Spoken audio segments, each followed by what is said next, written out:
Learners, study with Prachi में आपका स्वागत है। आज हम पढ़ने जा रहे हैं एनसीईआरटी क्लास 7 जियोग्राफी का चैप्टर नंबर 2 जिसका नाम है हमारी पृथ्वी के अंदर।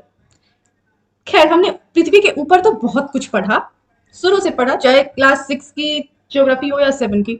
हमने ऊपर के बारे में तो बहुत पढ़ा। आज हम पढ़ेंगे पृथ्वी के अंदर क्या है। तो कॉपी पेन लेके बैठना, क्योंकि आपको तो पता ही है एनसीईआरटी का कोई भी लाइन किसी भी एग्जाम में कभी भी पूछ दिया जाता है, और वैसे लाइन को मैं आपको करवाती हूँ नोट। बिना किसी देरी के आपको मैं एक बात बताती हूँ, एक कहानी सुनाती हूँ। एक बार की बात है, एक क्यूरियस बच्चा था। बच्चे का कुछ नाम रखते हैं, ठीक है। बच्चा बोलने में फील, ऐसे क्यूरियस बच्चा बच्चा बार बार बोलने में फील नहीं आता है कहानी का। उस बच्चे का नाम क्या था? या कुकी, ठीक है। तो कुकी रखते हैं उसका नाम, ठीक है। एक क्यूरियस बच्चा था जिसका नाम था कुकी, जिसे दुनिया के हर राज को जानना पसंद था। उसके अंदर बहुत क्यूरियोसिटी थी, हर चीज को जानने का, दुनिया के बारे में जानने का, दुनिया में क्या है, कैसे है, कहाँ है, सब कुछ जानने का बहुत क्यूरियोसिटी था। एक दिन उसने अपने टीचर से पूछा, सर, ये जमीन जिसपे हम चलते हैं, क्या ये सिर्फ मिट्टी और पत्थर से बनी है? तो सर ने मुस्कुरा के कहा, कुकी, तुम्हारी ये जमीन भी एक अजीब दुनिया है, इसके अंदर भी कई राज छुपे हुए हैं। सर ने ब्लैक बोर्ड पर एक गोला बनाया और शुरू की कहानी। तो चलिए आपको भी मैं उस गोले को दिखाती हूँ। ये है वो गोला, ये आप देख पा रहे हो? एक मिनट। ये है वो गोला, ठीक है, जो उस कुकी के सर ने बनाया। और उसने कहा, कुकी, सोचो, तुम एक प्याज प्याज ओनियन उसके अंदर जा रहे हो, तो क्या होगा? हमें लेयर्स मिलेंगे। आप सबने अगर प्याज काटे होंगे कभी, तो आपने देखा होगा प्याज में लेयर्स होते हैं, बहुत सारे लेयर होते हैं, ठीक है। तो हमारी जो अर्थ है ना, वो भी ऐसे ही लेयर्स में बनी है, जिनमें 3 मेन लेयर्स होते हैं, क्रस्ट, मेंटल एंड कोर। जी हाँ, वही क्रस्ट जिन्हें हिंदी वाले परपटी बुलाते हैं। परपटी सबसे बाहर की परत है, बिल्कुल हमारे घर के छत जैसे, ठीक है। ये जो आप देख रहे हो, ये है परपटी, ये वाली, ओके।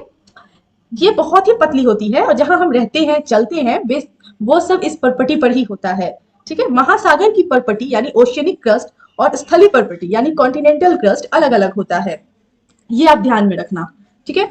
तो ये आप देख सकते हो हमारा क्रस्ट है। अब बात करते हैं मेंटल की। ये रहा हमारा मेंटल, नहीं नहीं, ये नहीं है, सॉरी, ये है हमारा मेंटल यहाँ पे, ये तो क्रोड मेंटल, ठीक है। ये है हमारा मेंटल यहाँ। तो मेंटल क्या होता है? क्रस्ट के नीचे होता है ये गर्म और डेंस लेयर, इसमें लावा होता है, जो कभी कभी वॉल्केनो के रूप में बाहर आ जाता है। आप देखते हो ना, वॉल्केनो आप सब जानते होंगे, जहां से आग, बहुत सारा आग का लावा बाहर आता है, वो आग कहाँ से निकलता है? तो यही इसी मेंटल से वो आग निकलता है, ठीक है। इसी मेंटल से वो आग निकलता है। अब आता है सबसे नीचे कोर, ठीक है, आंतरिक कोर। तो कोर में क्या है? तो पृथ्वी का सबसे अंदर का हिस्सा, बिल्कुल एक गोल गेंद के सेंटर जैसे। इसमें 2 भाग होते हैं, आउटर कोर और इनर कोर। आपको मैं बता दूं, कोर के भी 2 भाग होते हैं, एक होता है आउटर कोर और एक होता है इनर कोर। ये मोस्टली आयरन और निकल से बना होता है। ये भी याद रखने वाली बात है कि आयरन और निकल से बना होता है हमारा कोर। ये बहुत बार एग्जाम में पूछा गया है कि आयरन और निकल से, हमारा कोर किस चीज से बना होता है? आयरन और निकल से। तो कुकी हैरान था। कुकी ने पूछा कि सर, पर ये सब चीजें बनी किससे हैं? तो सर ने अगला राज बताया। क्या है वो राज? वो अगला राज है सेलाइन यानी रॉक्स। पृथ्वी की क्रस्ट कई प्रकार की पत्थरों से बनी होती है, ठीक है। अब जैसे, अब पत्थर तो सब जानते होंगे, रॉक मीन्स पत्थर। पत्थर के भी टाइप होते हैं, आपको पता है। एक होता है अग्नेय शिला, जिसको हम इग्नियस रॉक बोलते हैं, जो लावा का ठंडा होने पर बनता है, ठीक है। लावा के, ये जो इग्नियस रॉक है, ये कैसे बनता है? लावा के ठंडा होने पर बनता है, ठीक है। दूसरा होता है औपचारिक शिला, जिसे इंग्लिश वाले सेडिमेंट्री रॉक्स बोलते हैं। ये मिट्टी, रेत और जो अवशेष होते हैं ना, उससे बनी होती है। कौन? Sedimentary rock. और तीसरा होता है रूपांतरित शिला, जिसको इंग्लिश वाले मेटामॉर्फिक्स रॉक्स बोलते हैं, ठीक है। ये अग्नि या औपचारिक शिलाओं के बदलाव से बनती है, मतलब ये इग्नियस रॉक और सेडिमेंट्री रॉक के बदलाव से बनती है। इसके एग्जाम्पल है एक मार्बल, इसका एक एग्जाम्पल क्या है? मार्बल। और इग्नियस रॉक का एक एग्जाम्पल है बसल्ट, ठीक है। और फिर अब आती है बात मिनरल्स की, यानी खनिज की। सेलाइन छोटी छोटी पार्टिकल्स या तत्वों से बनी होती है, जिन्हें हम खनिज बोलते हैं।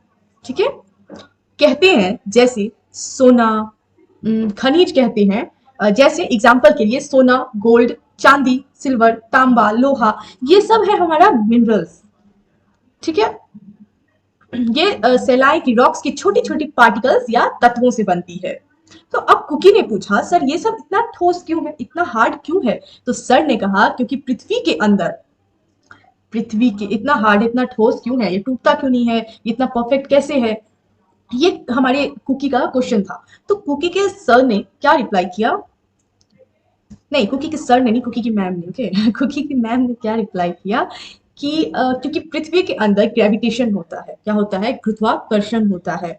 यह एक ऐसा फोर्स है, ग्रेविटेशन एक ऐसा फोर्स है जो सब कुछ पृथ्वी के सेंटर की तरफ खींचता है। ठीक है, इसी वजह से सब कुछ नीचे गिरता है। अच्छा, एक बात मैं आपको बता दूं कि ये जो ग्रेविटेशन है, ये क्या कोर में, इस सेंटर में यहाँ ग्रेविटेशन होता है जो सब कुछ को अपने तरफ खींचे रखता है। इसी वजह से ये सब इतना हार्ड है, ऊपर हम चल पाते हैं, यही रीजन है, वो हमें भी अपनी ओर खींचता है, जिसकी वजह से हम गिरते नहीं है, चल पाते हैं सही से। ठीक है, कोई भी चीज नीचे ही गिरती है, ऊपर क्यों नहीं चली जाती? तो ये सब का रीजन है हमारा ग्रेविटेशन। ठीक है, तो ये तो था समरी जो मैंने कुकी को बताया। ठीक है, अब कुकी को एग्जाम पास करने के लिए एनसीईआरटी भी पढ़नी होगी, है ना? तो चलिए बिना किसी टाइम पास के हम पढ़ते हैं एनसीईआरटी। हमारी पृथ्वी एक गतिशील ग्रह है। ठीक है, इसके अंदर एवं बाहर निरंतर परिवर्तन होता रहता है। ठीक है, अब बात करते हैं, क्या आपने कभी सोचा है कि पृथ्वी के आंतरिक भाग में क्या है, पृथ्वी किन पदार्थों से बनी है? तो इन दोनों क्वेश्चन का आंसर नीचे है। चलिए जानते हैं कि पृथ्वी के आंतरिक भाग में क्या है। वैसे तो मैंने आपको बता ही दिया है समरी में, पर अब देखते हैं डिटेल में। तो पृथ्वी का आंतरिक भाग एक प्याज की तरह पृथ्वी की एक के ऊपर एक सेकेंडरी परतों से बनी है, यानी लेयर्स, ओनियन की तरह लेयर्स हैं इनके, जो मैंने आपको समरी में बताया। 3 तरह के लेयर हैं। ठीक है, तो पृथ्वी की सबसे ऊपरी परत को कहते हैं परपटी, यानी कि क्रस्ट। ये सबसे पतली परत होती है। देखिए यहाँ पे पृथ्वी की सतह की सबसे ऊपरी परत को कहते हैं परपटी, यानी क्रस्ट। ठीक है, ये सबसे पतली परत होती है। यह महाद्वीपीय संहति में 35 किलोमीटर एवं समुद्री सतह में केवल 5 किलोमीटर तक है। क्या चीज? क्रस्ट।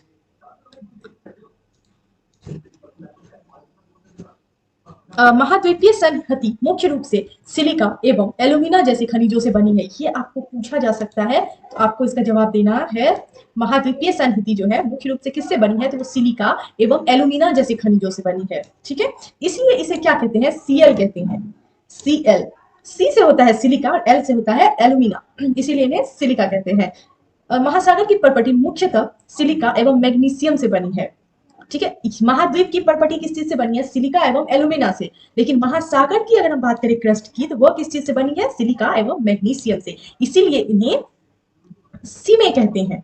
ठीक है, महाद्वीपीय के क्रस्ट को क्या कहते हैं, सीएल, और ओशियनिक क्रस्ट को क्या कहते हैं, सीएम। या शॉर्ट में आपको क्वेश्चन पूछ सकता है कि कॉन्टिनेंटल क्रस्ट किस चीज से बना हुआ है, तो सिलिका और एल्यूमिना से, और ओशियनिक क्रस्ट किस चीज से बना हुआ है, तो वो बना है सिलिका और मैग्नीशियम से।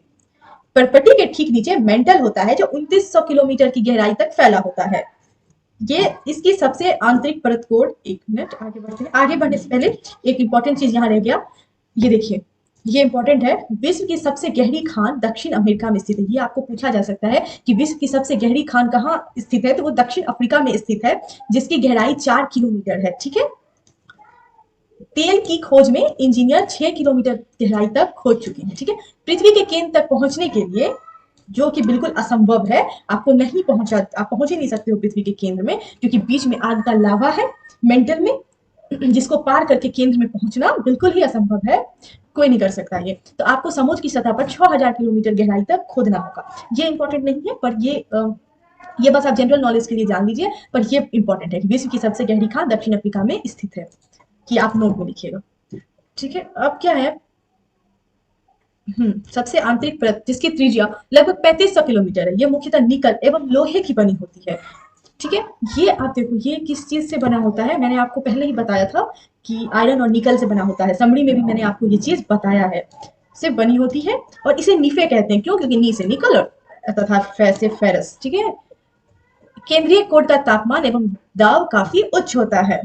ठीक है, पृथ्वी की त्रिज्या कितनी है, तो पृथ्वी की त्रिज्या 6371 किलोमीटर है। ओके, अब है शेल एवं खनिज। तो पृथ्वी की प्रॉपर्टी अनेक प्रकार के सेलों से बनी है। पृथ्वी की प्रॉपर्टी बनाने वाले खनिज पदार्थ के किसी भी प्राकृतिक पिंड को शेल कहते हैं। शेल विभिन्न रंग, आकार एवं गठन की हो सकती है। मुख्यतः 3 प्रकार की रॉक्स होती हैं जो मैंने आपको बताया, आग्नेय, इग्नियस, अवसादी सेडिमेंट्री एवं कायांतरित मेटामॉर्फिक रॉक। ये तीनों रॉक के बारे में मैंने आपको समरी में बताया है। द्रवित मैग्मा ठंडा होकर ठोस हो जाता है। इस प्रकार बने शेल को आग्नेय शेल कहते हैं। ठीक है, ये भी मैंने आपको बताया है कि कौन सी रॉक कैसे बनती है। अब हमने हमने समरी में ही ये चीज डिस्कस कर लिया है।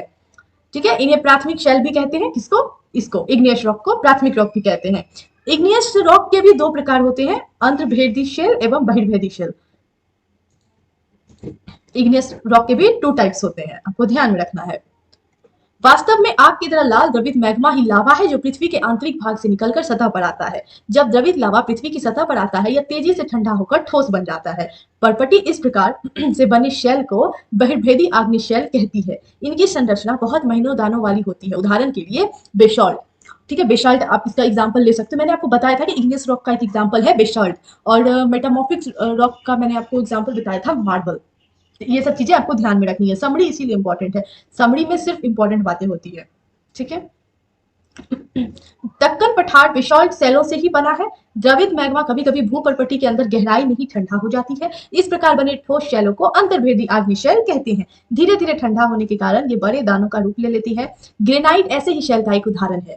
ठीक है, तो अंतर्भेदी आग्नेय शैल का अगर आपसे एग्जाम्पल पूछेगा तो आपको देना है ग्रेनाइट।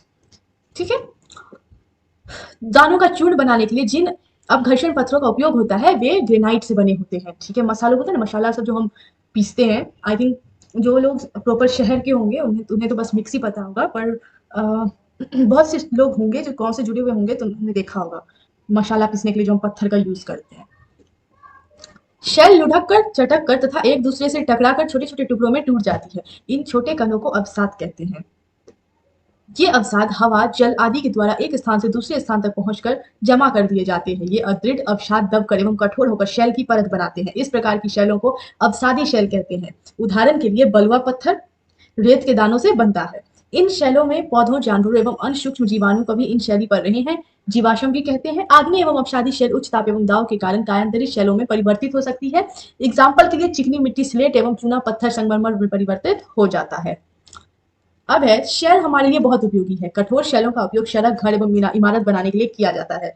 शेल यानी रॉक, पत्थर। आप पत्थरों का उपयोग कई खेलों में करते हैं, जैसे 7 पत्थर जिसको हम पिट्टू बोलते हैं, या फिर स्टेपू या किटकिट, है ना, गिट्टी। बहुत सारे ऐसे गेम्स होते हैं जिसमें हम पत्थर का यूज करते हैं। आप अपने दादा दादी, माता पिता, पड़ोसी आदि से पूछकर अन्य खेलों की जानकारी प्राप्त कर सकते हैं। ये सब खेल तो एक तरह से विलुप्त ही हो गया है, बहुत जगह ये सब कहाँ ही खेला जाता है। सो आपको जानकर आश्चर्य होगा कि किन्हीं निश्चित दशाओं में एक प्रकार की शैल चक्रीय तरीके से एक दूसरे में परिवर्तित हो जाते हैं। एक सेल से दूसरे सेल में परिवर्तन होने की प्रक्रिया को शैल चक्र कहते हैं। सेल चक्र के बारे में थोड़ा सा हम देखते हैं। सेल चक्र यानी रॉक साइकिल। इंग्लिश वाले स्टूडेंट को मैं बता दूं कि आप जिसको रॉक साइकिल पढ़ते हो वही है हमारा सेल चक्र। जैसे अवसाद, अवसाद शेल, कायांतरी शेल, आप देख लो किस तरह से मैग्मा, मैग्मा से इग्नियस रॉक बना, मैग्मा से लावा निकला, लावा ठंडा होकर इग्नियस रॉक बना, उसी से फिर अवसाद, फिर ऐसे करके ये साइकिल चलता है और हमें डिफरेंट टाइप्स ऑफ रॉक्स देखने को मिलते हैं। ठीक है, शेल विभिन्न खनिजों से बनी होती है। खनिज प्राकृतिक रूप में पाए जाने वाले पदार्थ हैं जिनका निश्चित भौतिक गुणधर्म एवं निश्चित रासायनिक मिश्रण होता है। खनिज मानव जाति के लिए बहुत इंपॉर्टेंट है। कुछ का उपयोग ईंधन की तरह होता है। ईंधन की तरह यूज होने वाले का अगर आपसे एग्जाम्पल पूछा जाए तो आप बताओगे कोयला, नेचुरल गैस और पेट्रोल। इसका उपयोग उद्योगों, औषधि एवं उर्वरक में भी होता है। अब इस अगर आपको उद्योगों, औषधि सबके लिए पूछा जाए तो आप बोलोगे लोहा, एल्यूमिनियम, सोना, यूरेनियम, ये सब इसका एग्जाम्पल है। सो लर्नर्स, तुम अगर सिर्फ जमीन के ऊपर देखोगे तो बहुत कुछ मिस कर दोगे। पृथ्वी के अंदर भी एक अलग ही कहानी है। लेयर्स, रॉक, मिनरल और लावा से भरी हुई कहानी। एक ऐसी दुनिया जो दिखती नहीं पर हर वक्त काम करती है, जिसके बारे में हमने डिस्कस किया इस चैप्टर में, और आगे अभी और भी डिस्कशन हमें करना है। तो अगर आपको ये वीडियो पसंद आई हो और आगे ऐसी ही डिस्कशन वीडियोस आपको चाहिए तो वीडियो को लाइक करो, शेयर करो, कमेंट करो, और हाँ, सबसे इंपॉर्टेंट सब्सक्राइब करके ही चैनल पे से जाना। मैं मिलूंगी आपको नेक्स्ट चैप्टर में। तब तक के लिए हैप्पी लर्निंग लर्नर्स।